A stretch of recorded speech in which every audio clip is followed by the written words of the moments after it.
it's time to sit back and relax with your favorite drink.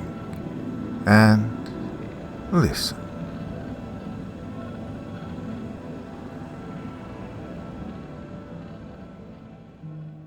Good evening, my restless wanderers, and welcome back to the dim places where memory tangles with nightmare. Tonight I'll be your lantern bearer once again as we drift toward the edges of what we dare to remember. Those hidden corners where childhood comforts twist into something colder and the past refuses to stay buried. So hush the room, settle your thoughts, and let the dark draw close. We're about to step into a tale where friendship, innocence, and terror intertwine in ways the daylight can't quite explain. Because somewhere out there stands a place older than rumor, older than grief, a place that calls to the broken and the desperate in a voice only they can hear. Two young girls once answered that call, and what followed was a journey no one fully understands, a disappearance that still stains the town in frightened whispers. Now, years later, someone has returned to that rotting threshold, not out of curiosity, but out of love and dread. If you feel brave enough to explore what happens when sanctuary becomes a snare, when trauma blurs into something supernatural, and when devotion demands an unthinkable price, then come closer. Tonight's tale of terror begins now. Trigger warning. Tonight's tale deals with issues such as domestic violence. If that might be upsetting, this may not be the story for you. The Descent by Katyalina. You know the memes that make mention of how you'd be willing to do anything for a friend? I think it's mildly entertaining how often people are willing to tag someone in one of those. But seriously, would you literally be willing to die for someone? The answer is probably no. We live in such a self-absorbed culture. I promise I'm not one of those types that deliberately has given up faith on humanity, but there's been a lot of it lost over time. I always try to find the good in people, find the silver lining. But when it comes to the subject of Anna, I find it very difficult. If I were the Facebooky type person, then maybe I would have once upon a time tagged Anna, those drastically overused memes of how I have her back no matter what. My ride or die bitch. But that was a long time ago. I wish I could go back to that, us being children, us growing up together, and maybe us never finding the descent. But I can't go back in time. We met like most childhood best friends start out meeting on a local playground, pre-kindergarten. My parents were delighted to see me socializing with someone my age, as all my cousins were much older than me, and I never really had anyone to play with. I was so happy to introduce her to my parents, who were sitting on a bench off to the side of the playground equipment. Dragged Anna along to meet them, and in turn she introduced me to her foster parents. In an excited rush, she said, "I'm not just any kid, I'm a foster care kid." So pleased with herself in admitting this, and at the time I had no clue what foster care meant. I turned to my parents and asked them if I could be a foster care kid too. Her foster parents and my folks got a good chuckle out of that. It wasn't until I was much older I heard the full story of how Anna came into the world. Her biological mother had been pressured into not having an abortion last minute by her overly religious family. She had been told adoption was best in preventing her own soul from being burnt in hell for all eternity. The small town we grew up in, well, everybody knew everybody, including their business. My aunt was a child protective services worker and handled Anna's transfer into state custody. She was the one who actually later told me the story. Sometimes I think a life like Anna's isn't really a life worth living. Some people call abortion murder, especially where I live now in the grand old state of Texas, and they say it like it's a bad thing. But I'm here to tell you that even if you don't think of abortion as murder to an unborn child, maybe that murder before they see the light of day is the best thing that could ever happen to them. I truly think that would have been Anna's case. After running into each other a few more times on the playground, my parents had discovered from her foster parents that Anna and the family actually lived fairly close to my grandmother's farm. The next thing I knew, we were spending long weekends together out on the farm, making mud pies and going on long adventures through the woods. Each day we spent together further solidified this tight bond between us. We felt inseparable as the years went on within our friendship. But that bond tightened even more when Anna started confiding in me the things that were happening at her house. Even though Mr. Evans seemed polite enough, Anna told me about a side of Mr. Evans I'd never seen. Anna spoke of how angry he'd get, how even though she'd learned how to wash her hair on her own, he would still make her shower in front of him with the door open. Sometimes he'd touch her in places that didn't make her feel good. I became scared to death of Mr. Evans through all of the horrible things Anna told me about him.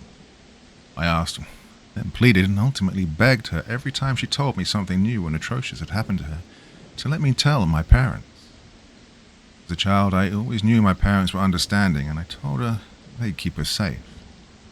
She'd just cry more at the idea of this, telling me that Mr. Evans had told her that if anyone found out, he would hurt her. At the age of 7, I understood this feeling of fear of backlash. I'd been bullied on the school bus the year before. Brian Connor would pants me and then threaten me if I told anyone. He'd beat my face in. So I never said anything to anyone other than Anna. To me, it made sense why I shouldn't tell an adult. I couldn't tell you, though, how many sleepless nights since then I have spent feeling guilty on not ratting on Mr. Evans. Maybe Anna would have ended up so much differently if I had. Maybe I wouldn't even be writing this now if I had. First weekend of summer break after the 3rd grade, Anna and I had our usual playdate scheduled to kick off the summer. She'd always walk along a path that my parents had helped clear out in the woods from her house to my grandparents', and I'd always meet her there to walk with the rest of the way back to my grandparents' home, so we could catch the Saturday morning cartoons together. We loved our little adventures across the farm. It always made us feel like explorers. But this Saturday she didn't show up on time. I checked my Wonder Woman watch and it was 10:13 a.m. We were going to miss the hour-long Scooby-Doo special if she didn't hurry up. At 10:30 I became impatient and trudged back to the house as it began to rain. When I got back, my grandmother informed me that Mr. Evans had called and said that Anna was feeling ill and I wouldn't be seeing her much this weekend. I asked my grandma why Mr. Evans had called, as he was not a socialite by any means and always made his wife do all the talking. She informed me Mrs. Evans was out of town. Anna had told me what happens when Mrs. Evans wasn't around. Even the thought of Mr. Evans made me ill. But I accepted this as fact and decided to catch the last few minutes of the Scooby-Doo episode that was still remaining, until something outside the window caught my eye. A ghostly pale face with red swollen eyes was peering into the window. Red and damp hair matted to her forehead. There was Anna. She put a finger to her lips as if to tell me to be quiet and motioned for me to come outside. Quietly slipped on my rain boots and grabbed an umbrella. The lightning outside was beginning to pick up, and I decided against the umbrella as it had a metal tip at the end. Prevent electrocution, I'd thought. I discreetly made my way outside, and this is when Anna went into a complete meltdown of hysteria. She was crying and sobbing, and I couldn't make out a single word she was trying to say. All I could understand was the panic, and through the mixture of gibberish of words, well, he is coming. At 7 years old, I began to feel something that no 7-year-old should ever be forced into feeling. That I had to protect my friend because her life depended on it. I tried to reason with her that we could stay in the basement, that I could sneak her in, but she shook her head vigorously at that notion. No, he'll look here first, and he'll find me and hurt me, then he'll hurt you too. This is when I first noticed the blood on her head. I made the ultimate decision to grab her by the hand and rush for the woods. 20 years later, I still wish I'd never made that decision. Now, keep in mind, we thought we knew these woods like the back of our hand. The past year, ever since my grandparents thought we were old enough to go adventuring on our own, we'd explored every inch of it. Well, except past the graveyard. That was the deal we'd made with my grandpa. He told me he'd never even let my dad go back there when he was a kid, that it was forbidden. That was this story he'd always told me about the graveyard. I thought it was about as fake as Santa Claus, but I always kept my mouth shut when he told me the story because he was such a great storyteller. I never wanted to miss a word. He'd always start off by explaining the rich history of Massachusetts. about the Salem witch trials, and about my family's hand in executing a few of those alleged witches too. And then he would start into the story about the Jacobsons. Now, the Jacobsons had owned the patch of land just behind the graveyard. The whole community believed that they'd been a family of witches, especially Bartholomew Jacobson. Now, Bartholomew was noted to always have better luck with crops when compared to the locals in the area, and it was rumored he'd made a deal with the devil. People solidified this thought, especially after 1899, the great drought of Massachusetts, when no one could grow a damn thing, yet he had a bounty. In the early 1900s, a lot of children began to disappear on their way to the local one-room schoolhouse, which was just a little bit further down from the Jacobson house. In earnest, to save the community and the children, and with all the rumors of Bartholomew Jacobson practicing witchcraft, it made absolute sense that Bartholomew was behind it all. When the locals reached his home with the expectation to hang him, he couldn't be found. It's been said that no one has seen Bartholomew since, and none of the children were ever found. So the logic of a 7-year-old who's harboring a fugitive was to find that schoolhouse. I remembered my dad taking me there on the 4-wheeler just the summer before. I knew 2 things for sure.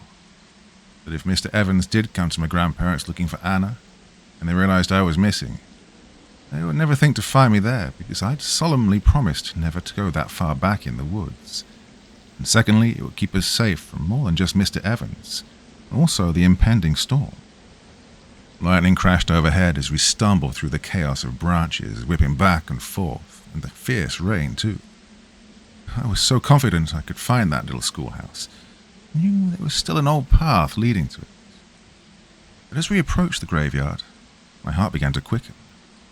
I could feel it in my throat as I stared across the small field of handmade headstones dating all the way back to the 1700s. My feet felt like they'd been cast in concrete. I wasn't expecting there to be 2 paths behind the graveyard. One went left, and the other went right. Another crack of thunder, and we witnessed a tree get split in 2 by the lightning not far from where we were standing. I tried to keep my cool, take a deep breath in, just think through it logically. I hesitantly examined the path to see which one seemed fresher. But they both looked about the same. Due to the weather being so fierce, there was no hope in seeing further than 10 yards down either path. "What's the matter?" pleaded Anna. I could feel the desperation at the tip of her tongue. But I had to figure this out, I had to. And that's when we heard the voices. "Anna," bellowed Mr. Evans. "Carissa." This yell belonged to my grandmother. I knew in that moment Anna couldn't be caught. I knew deep down inside things had gotten worse with Mr. Evans. I knew if she was caught, it'd be over. Mr. Evans would never let her see me ever again, and even if I couldn't save her from him forever, the safety she felt in my grandparents' home on the weekends was enough to help her survive the cruelty he put her through. "Screw it," I said under my breath as I grabbed Anna's hand as we ran down the path to our left. It's funny, eerily ironic. How many choices in our life, just like this one? Yes or no? Right or wrong? Left or right? For a long time, I'd convinced myself that left had been the best option. These days, though, I'm not up to the challenge of trying to lie to myself anymore. After running down the left path for what felt like forever, we finally came across a clearing. The wind was howling at our heels and the rain stinging our eyes as we tried to keep them open to find the building. And then... over there! I saw the chipped white paint across the dilapidated boards that made up the building I remembered from the summer before. We raced towards it. As I grabbed for the door, it opened on its own. I'll never forget hearing that exhausting creak of rusted metal hinges grinding against one another to open itself, because it was loud enough I could hear it over the cracking of the storm above us. Without a second thought, we barged inside. There was a moment of shock for me as we stumbled in for 2 reasons. One, the ultimate feeling of calmness to finally be inside shelter from the storm. 2, instant fear, because this was not the schoolhouse. The house looked as if it had been frozen in time. Dust carpeted the floors, and our footsteps made it apparent no one had been inside for years, decades even. It had all the furnishings any house would, except subtract nearly 100 years. Is this a schoolhouse? Anna asked meekly, as if she already knew the answer. She'd also heard Grandpa's stories and knew all too well where we were. With great disappointment, I shook my head. I peered around in disbelief at how, of all the places, we'd ended up here. There were old-looking paintings on the wall, mostly discolored from the long amount of time spent hanging on the walls, exposed to God only knows what. They were mostly of naked women with what I could only assume was the devil, dancing in various poses. It felt as if the devils in the pictures were peering right through my soul. I looked away quickly, and my eye caught a table sitting in the corner of the room. It was a small table, only big enough for one person to eat a meal at. There was one chair sitting in front of it, with a small piece of parchment leaned against the back of it. I walked over towards it.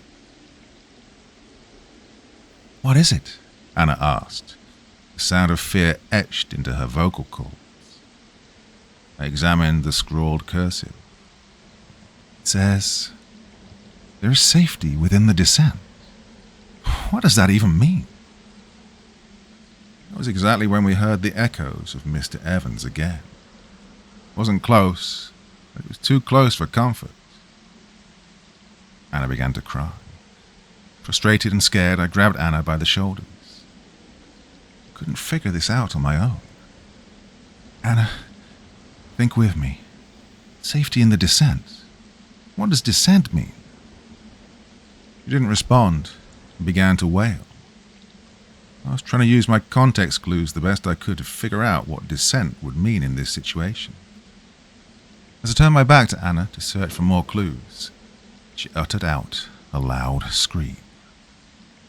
I wheeled back around to see her clutching at her chest. She was hysterical, and only knowing what I'd observed in movies when someone is acting this way, I smacked her hard on the face. Her eyes slowly moved from the doorway across the room to meet my face. "Did you see him?" I slowly shook my head, no. She raised her hand to point at the doorway. She whispered, just ever so softly, "He said to go down." "Anna!" I grabbed her by the arm and we bolted for the door she'd pointed at. I had no clue what horrors existed beyond that door, but it had to be better than Mr. Evans. It had to be.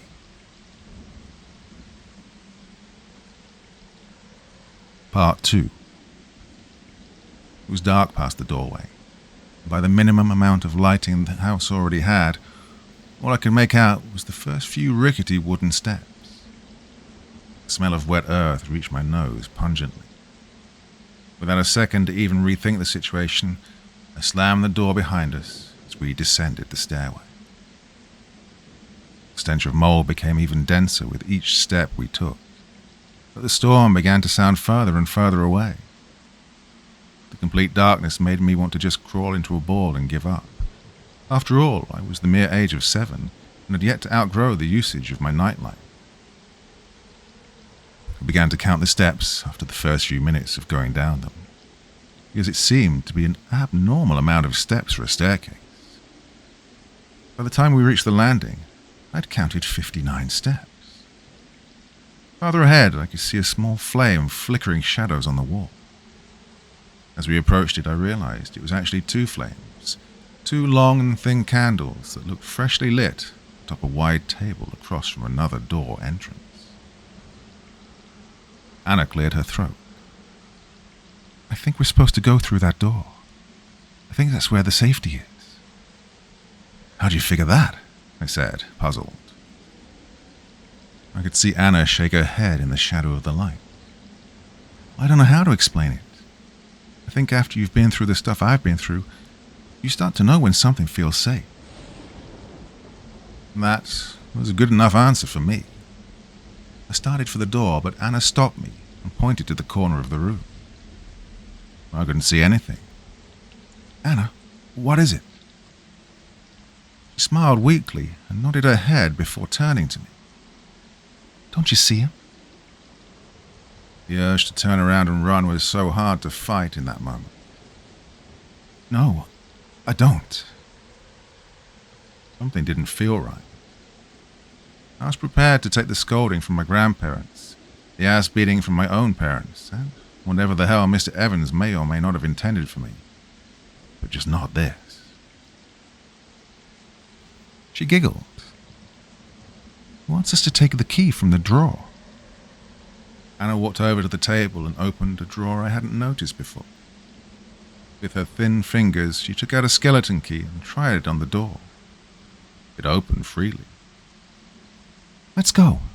We're safe in here. Now it was Anna's turn to grab me by the arm. My legs felt like jello as everything inside of me told me not to go, not to enter, not to trust this or the man that only Anna could see. But begrudgingly I walked in with her beyond the door so as not to be left alone in this godforsaken room. At first, it was too bright for me to even open my eyes. I felt the sun beating against my skin, and when I did open my eyes, I found myself in a giant field full of sunflowers. Anna squealed in delight and began to run through the field. I was hesitant to join her, but the beautiful blue sky and the sunlight urged me to. We played hide and seek among the tall stalks of sunflowers, and my fear began to subside for a bit. There was this small ache in my heart that told me that this didn't make sense, that this couldn't be reality, that this wasn't right. It felt like we'd been there for hours. I looked at my watch to confirm the time, but it had stopped working. When I looked up in the sky to check the time of day, like my grandpa had showed me how to, the sun's placement still looked like noon. I think it's time to go back home. Anna became very still. Why? She demanded.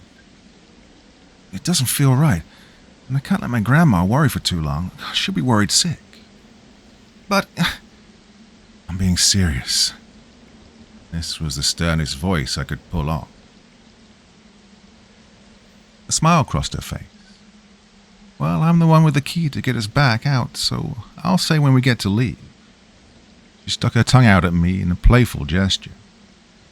Anna, I swear on our whole entire friendship we'll never play together again if you don't leave right this instant. Tears were welling up in my eyes, and I didn't really mean that threat, but it was the only thing I thought would break through to her. She looked very solemn in that moment, just like she looked every Sunday when she knew she had to go back home to the Evans house after spending the weekend with me on the farm. Fine. She walked back over to the door that just magically stood in the middle of the field, the dark door with the skeleton key lock, and marched us back into reality. She placed the key back in the drawer where she'd found it, and before we marched up the stairs, I was smart enough to grab one of the candles to light our way. She didn't talk to me the entire way up the stairs, back into the decaying house. Once we walked out the door, I noticed two things. The rain had stopped, and I felt like I was so hungry I could eat an entire cow. I finally mustered the courage to say something to her on the path leading back to the graveyard. You, want to come back to my grandparents' house? She shrugged her shoulders, which I assumed meant yes. We tore through the undergrowth, the trail all the way back, and that was when something else became apparent. The ground wasn't wet and soggy like it should have been after such a downpour the storm had brought. The farther we walked, the weaker I felt, my stomach growling to an elemental roar. As we were coming up to the house, I heard the bang of the back door and watched my grandparents and parents run towards us. I knew we'd been gone for longer than we should have. I should have never made my grandparents or my folks worry about me for being gone for so many hours. They grabbed me up in their arms and started kissing me all over, as if I was a long-lost treasure that had been misplaced and then found. I noticed in that moment the look on Anna's face. Even if Mr. and Mrs. Evans had been there in that moment, they still would have never given her the same treatment I was getting now. It was enough to make me feel guilty. "Where have you been? Oh God, she's so thin. They're both so thin." First time I really looked at Anna, and then myself in the reflection of the glass windows. We were stick figures. Almost directly afterwards, we were taken to the hospital. We were both extremely dehydrated and malnourished, and the police had plenty of questions to ask us, which I guess is normal in the case of two children who had been missing for 6 days. Anna told them the story of an old man who was so nice and let us in his home because of the storm outside. An old man who was gracious to let us in after we'd become lost in the woods. I saw the look they gave her, the remarks of that she was insane from one of the cops. I didn't tell them a thing. Not a damn thing. I made up some story about being unconscious the entire time. No one believed me, but I preferred that to them thinking I was insane. Anna pleaded and prodded for me to collaborate with her story, but I couldn't. I outright refused to do so. And of course, no one ever found the mysterious kind gentleman in the woods behind the graveyard that Anna had spoken so highly of. It was several months before I was even able to see Anna again. Both of our parents had been pretty harsh on us about the whole event. By the next time I did see her, it was a planned sleepover at my parents' house. The Evans were not too keen on the idea of her visiting my grandparents any time soon, no matter how much they profusely apologized over the incident. As soon as the door was closed to my room and no one was in earshot, Anna's smile was really big. The Evans are going to adopt me. I was confused for a moment why she'd be smiling about this. Then she continued. But before they can, I'm going back to see Mr. Jacobson. My blood ran cold. No. Anna's brow began to furrow. And why not? It's dangerous. Couldn't you feel it? Something wasn't right there. That place nearly killed us. Well, you heard the doctors. We got sick because of that place. We can't go back, ever. But don't you feel it? I found relief in that statement, and fear at the same time. Relief was that it wasn't just me that felt that place calling me, saying my name in my dreams, telling me to come back, to be safe, forever within the descent. But then there was that fear, that if it wasn't me just experiencing it, then there was something much more sinister about that place than I had initially imagined. No, I lied. You're just acting crazy. There's no... Don't you dare call me crazy. And I became very flustered then. That's what everyone in town has been calling me. And don't you dare do it. Don't you dare. She burst into tears, and I found myself holding her and consoling her. And that was the last time I saw Anna for a while. As school began back up, we ran into each other. Same homeroom class for the 4th grade. We sat right next to each other as if nothing had ever happened. We didn't speak a word about the house, or the old man, or anything. And that was the way I liked it. Because I had enough reminders in my sleep when it would call out to me, enticing me to come back. Well, things were okay for quite a while. I guess the abuse from Mr. Evans had quit happening after what my parents now call the event of us running away that summer. So there was no need for Anna to have a feeling of needing to escape. But near Christmas of 7th grade, something terrible happened. Anna's adopted mother had died in a car accident. I think Mrs. Evans' presence in the home was a protective barrier for Anna, because Mr. Evans would never hurt her when she was around. But now, well, all limits were off. 3 weeks after her death, I found Anna knocking on my grandparents' spare bedroom window at 3 a.m. I guess she'd overheard me telling someone I was staying there, because Anna and I weren't allowed to talk much. What I thought I'd confided in a friend that eventually became the news among everyone at school was that I was beginning to realize I could never find a boyfriend because, to be quite honest, I just couldn't find them attractive. I'd always known I had a thing for girls, and my parents were totally accepting of it.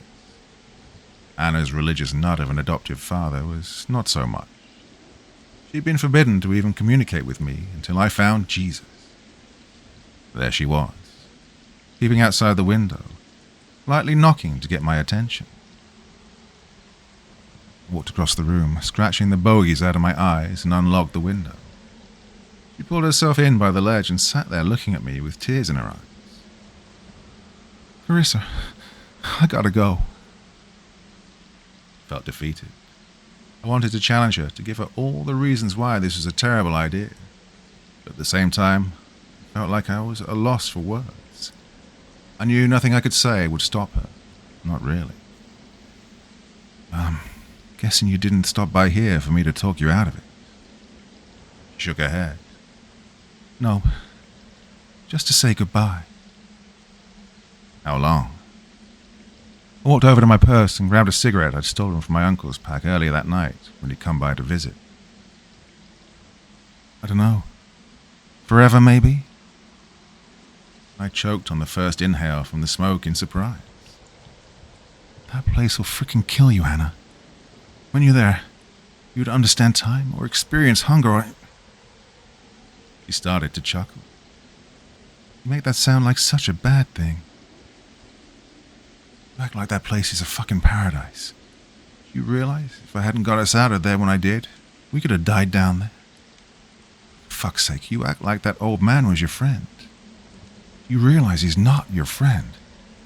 He wants you there for... well, I don't know. Why does it upset you so damn much that someone cares about me and wants me to be safe?" I was stumped by that accusation. "No, that's not what I meant. I meant it..." I gave up in that single moment. There was no talking her out of this. Who was I to judge that maybe it was safer on the other side of that door than at her own home? "Will you at least take a backpack with you? Let me put some food in it for you and some water bottles." Anna agreed to this much. Went to the kitchen and raided my grandparents' cabinets and stocked her a backpack full of apples, Pop-Tarts, granola bars, an entire box of Fruit Loops, and 4 bottles of water. Trudged back to my room and handed her the backpack. "Hey, you think you can take a walkie-talkie with you?" I asked in a final attempt to make sure she'd be safe. She contemplated this for a moment. "I don't think things like that work down there." She gave me a slight frown, then brightened back up to a new idea. "I think I can talk to you, though. Something gives me the feeling that I can still talk to you." "What? What are you talking about?" I was puzzled. Pointed to her forehead.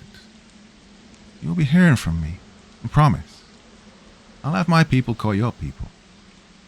She laughed, more so to herself, and started heading to the outskirts of the farm. I didn't know if I'd ever hear back from her again. And of course, by the time people realized she was missing, they all came to me with questions, as this wasn't the first time Anna Evans had become missing, and the last time this happened, I'd been there. They asked old questions, questions I'd refused to answer long ago. New questions about where I would suspect her to have gone. I played dumb for a long time because I rationalized if she did turn back up and never needed safety again, if I pointed them towards that old decrepit house, she'd never be able to go back there for safety. The spot would be ruined, and people would suspect that was where she'd run off to. But then came the nightmare. I guess this is what Anna meant about communication. I could hear her in my sleep screaming out my name.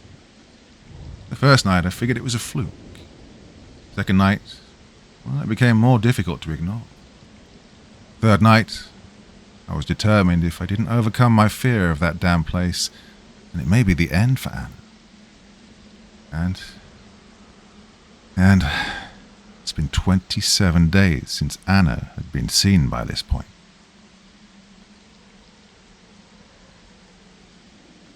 Part 3.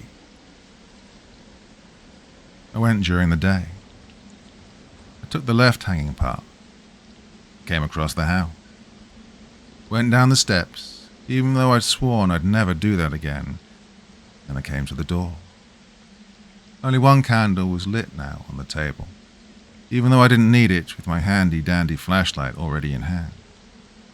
I opened the drawer, found myself staring at the empty space. Of course, Anna had to have the fucking key on the other side. I was quite befuddled. Didn't know what to do. Right at that moment, I felt a strong ticking in my head, like a blood vessel that wouldn't quite calm down. I'd never experienced an aneurysm, but I was pretty sure that was about to happen. Then I heard her, clear as day, in my own head. There's a spare over the doorframe. I felt above the doorframe, and sure enough, there was a matching skeleton key to the door. I unlocked it and bore witness to a sight I'm not sure I can even begin to put into words. The beautiful field of sunflowers was still present. The sun felt warm against my skin, even though moments earlier I'd been freezing as it was February in Massachusetts. What was wrong with Anna? Didn't look like Anna anymore. The skull sunken in to the point she looked to be like a skeleton with the skin stretched over her bone. Come, play with us, she chirped, except her voice sounded dry and creaky. This is when I looked down at whose hand she was holding. I thought Anna looked grotesquely thin. Nothing matched this child. The only thing that made me aware that it was a little girl was by the dress it was wearing. It was practically a skeleton with small bits of flesh hanging off of bone. Where eyes should have been were spider nests. They began to hatch before my eyes. Anna told me all about how you like to play with little girls. Yes, come play with us. The hairless, toothless child began to screech in laughter then. Without letting go of the doorframe, I reached in and grabbed Anna by the shoulder and jerked her through the other side. As soon as the door was slammed shut, I threw the keys in the drawer, dragged her all the way out of the house before I began to inspect for injuries. Oh, Anna, what have they done to you? I began to cry as I realized patches of hair were missing and her fingernails were cracked down to the quick. They kept me safe is all. She smiled weakly. Why did you call for me? I screamed at her as I shook her by the shoulders. She looked puzzled. I didn't call for you. I hid Anna out at my grandparents' house for a few days, as I was actually there for the purpose of house-sitting while they were out of town. I kept her like a refugee and made sure she had plenty of water and food before I sent her on her own way. I begged and pleaded with her to never go back. She promised she wouldn't. But we both knew it was a lie. I hugged her and kissed her on the cheek before she left. In last-minute haste, I asked her to tell someone, an adult, the police, anyone, what Mr. Evans was doing to her. That was when she threatened me. You tell anyone, so help me God, I will drag you back to the descent myself. I may even have my little friends there help me. I didn't see Anna after that for years. Mr. Evans withdrew her from public school, and as far as anyone knew, she was being homeschooled. The nightmares of that place got worse. It wasn't just calling for me to return. It was sending me a little messenger of the girl I'd seen holding Anna's hand when I'd found her. Come play with me. And if you come back soon, I may even let you touch me. The perversion of that child in my dreams led me to experimenting with caffeine pills and energy drinks. Anything to prevent me from closing my eyes long enough to avoid her visit in my dream. Anna came up missing 3 or 4 more times over the course of the next few years, and of course I was questioned by the police every time. Questions were less in-depth each time. Like they'd come to expect Anna to just go missing because she was some helpless kid who ran away all the time. Hell, the last cop who interviewed me didn't even have her name right. They called her Emma. No one really cared about Anna anymore. But I'd know each time before she went missing. I could feel her in my dreams. The dead children, yes, children, because more of them began to show up in the nightmares. wouldn't be present. It would be her. I'd reflect back on that time she told me she wasn't the one who had called out to me in my dreams, but I really think it was. I think it was the sensible Anna, the one who knew deep down that the sunflowers she felt on her skin weren't real. I didn't know how she was able to break away from the place when she did all by herself. She'd always show back up after a few weeks or so. I'd find this out from a cousin who worked at the local hospital in triage. She'd come in dehydrated, half-starved, missing a tooth or something else extreme. They'd doctor her up and send her back on her way. I was so confused why an adult didn't come up with the idea that this was absolutely abnormal. Why didn't anyone start to ask questions about the parenting Mr. Evans was providing? But at the same time, I was disgustingly relieved because I feared if someone did start asking those questions and poking around, Anna would think I was the one who ratted out Mr. Evans, and that then she'd come after me. When I was 17, my pops got offered a job in Texas. I was supposed to start my senior year at Logan County High School. My parents assumed I'd be devastated about the move. In all actuality, I couldn't have been more thrilled at putting distance between me and that frickin' dilapidated house.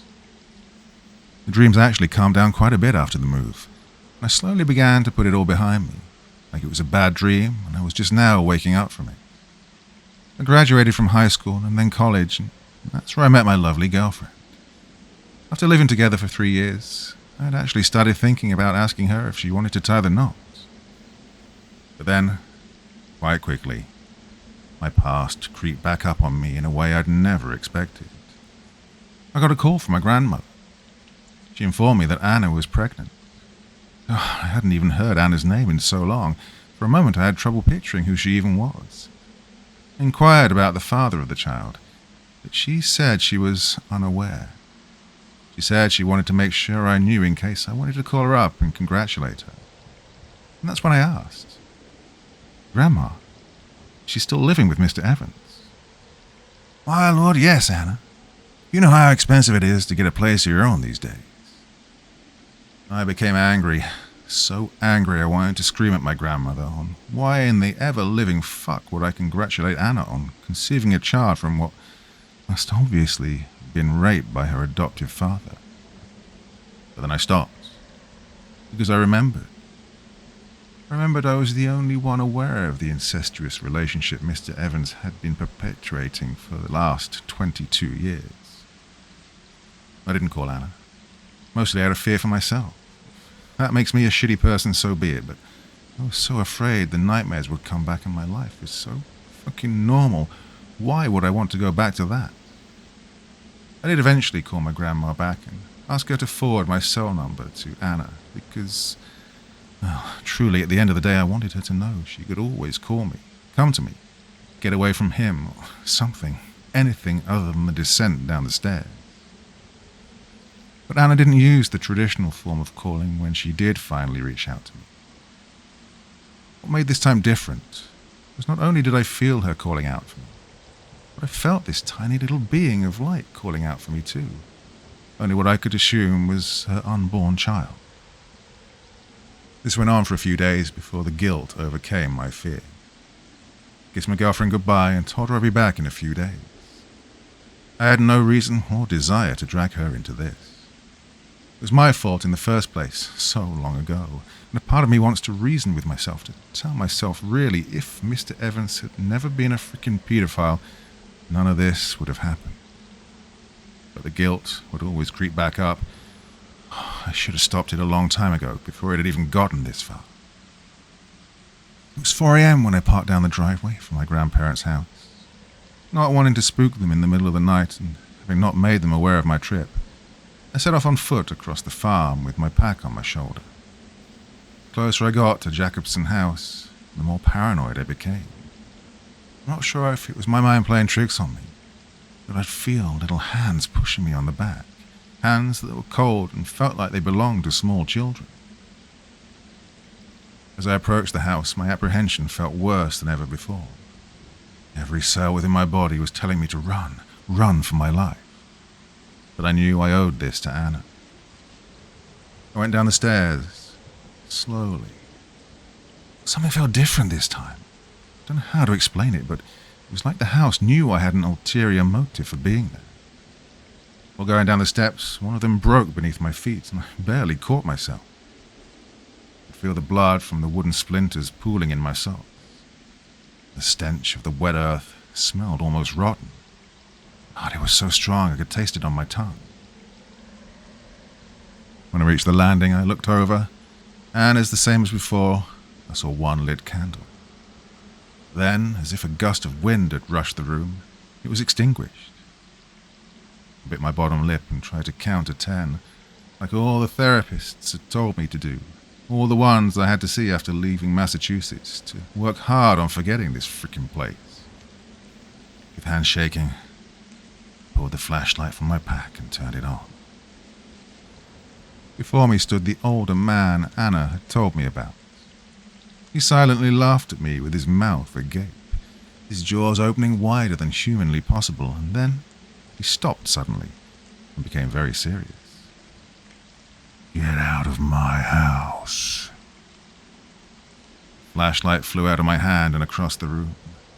I heard the batteries fall out of it when it hit the floor. I was grounded to the spot, afraid to move, afraid to breathe, afraid to do anything. That's when I heard her. "Oh, you're so close. Please, save us." Without a second thought, I grabbed instinctively for the drawer in the table and found the spare key just where I'd left it. I raced across the room in the dark, feeling for the door handle. When I found it, I slammed the door ajar. There was no light this time, no sunflowers, no perfectly blue sky, just the emptiness of an unlit room. Anna began to laugh. "You came after all." I grabbed from my pocket and pulled out my cigarette pack. I'd quit smoking 7 years ago. It was a terrible habit, really, but I'd bought a pack on my way back to Massachusetts. I grabbed the Bic that was hidden between the cigarettes and shone it into the room. There was Anna, just sitting on a stone floor, surrounded by dozens of skeletons displayed across the walls in oddly suited gestures, almost as if they were caught up in a deadly dancing pose. "You want to see the baby?" Anna asked in a slurred voice. She was missing almost all of her top teeth now. I could see them surrounding her on the floor. I reflected back to what my grandmother had said about Anna being pregnant. The way she described it, she was only 5 months along. "Anna, sweetheart, the baby should still be in your tummy, right?" I cooed to her in a voice as if she were a small child. Anna, slowly and shaking, stood up to reveal her stomach. There was approximately an 8-inch by 5-inch gash revealing Anna's insides. "No, silly. The baby's come early." She started laughing in a croaky voice that was not the Anna I knew. "Wanna hold it?" she asked as she twirled the other skeleton key between her fingers. She revealed to me in her free hand an alien-like figure, no bigger than her palm. Its tiny fist arm waved back and forth in a jutted movement. God, it wasn't normal. I began to choke back the vomit that was lingering in the back of my throat. "Not right now, Anna. I don't feel good." I had no clue what my plan was at that moment, but I knew I had to save Anna. "Come on in and join us, Carissa. Bernie was just about to tell us a funny joke. Weren't you, Bernie?" Anna looked over to one of the skeletons hanging from the wall, and then she looked back to me quickly. "Come, stay a while. Give me that key, and then you can hold the baby, and I can shut the door, and we can all stay a while. Doesn't the sun feel good? And the baby and the key, and doesn't the sun feel good? I love sunflowers and the baby. Oh, and doesn't the sun feel good?" Anna smiled at me with a toothless, gaping mouth. And that's when I heard her. The real Anna, that is. "Save us. Make us safe. Let us go." I looked down and realized I almost had both of my feet inside behind the door. I grabbed the original skeleton key from the hand she'd been playing with it in, slammed the door behind me, locking it in place. The scream was eternally piercing into my soul, as I began to cry. So sorry, Anna. I love you. I know. Oh, you stupid frickin' cunt, come back. What did you accidentally bring? I reflected very briefly on the moment when I realized somewhere at a gas station near the outskirts of Kentucky that I'd accidentally packed lighter fluid in my pack. It had been left in the pack from my last hiking trip. I chuckled to myself at the time at what an idiotic thing to accidentally bring with me. How accidentally bringing an extra pair of panties would have been a better choice, as I'd forgotten to grab any at all before I'd left the house. And at that moment, I'd just realized. I grabbed the lighter fluid from my pack as I got behind the table and began to push it with my hip against the door. Taking the lighter fluid, I sprayed it all across the door and the table. I took out a cigarette and lit it with shaking hands, making sure not to drop it. That it could draw from the smoke, the screams got louder, and the pounding became heavier. "Come play with me, frickin' lesbian whore," screamed a child's voice. Then there was Anna. "I thought you loved me. I thought you loved me, but jealous of my daddy, weren't you?" But worst of all, there came the cries of the baby that wasn't really a baby, but just a dead fetus, screaming with premature lungs that weren't fit to scream. Almost sounded like a piglet right before having its throat slit. And at that, I dropped my cigarette and ran. It's been 6 months since the old Jacobson house was burnt down. The police are pretty sure that it was some high school brats who committed the act of arson. They discovered a door that led to a basement that was far underneath the ground, almost like a bunker. And there it was discovered, Anna's body. The disturbing thing is, through testing of the oxygen in the bones, it was found that she'd been dead long before the fire occurred. They're still ruling it as arson without homicide or manslaughter. On top of her bones, they found the skeletons of an additional 29 individuals. They're going through testing of these skeletons, but believe they're children that were reported missing at the beginning of the 1900s. Well, as far as the nightmares, they happen from time to time. Mostly the screams from the fetus. And every once in a while I can feel Anna calling in. She lets me know that she's safe now.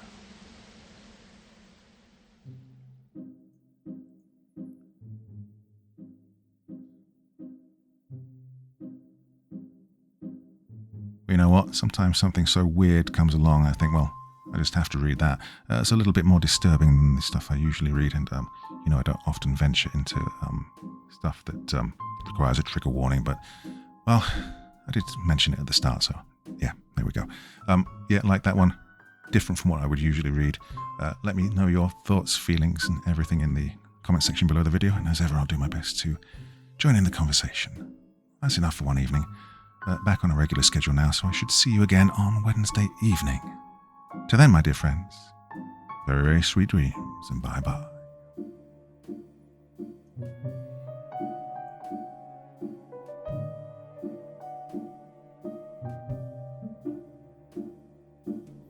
Thank you so much for taking the time to listen to this story today. Really means a lot to me and to the author of the story, of course. Well, if you want to know more about me, I'm pretty much everywhere on social media. You can find me on Facebook, Twitter, Instagram. You can download my music on SoundCloud. I've got a Patreon if you feel like. Throw me $1 or $2. Very much appreciated. And of course, on Reddit, I have a place where you can leave stories if you want me to read one that you've written. Well, hoping to see you all again very soon. Till then, sweet dreams, and bye-bye.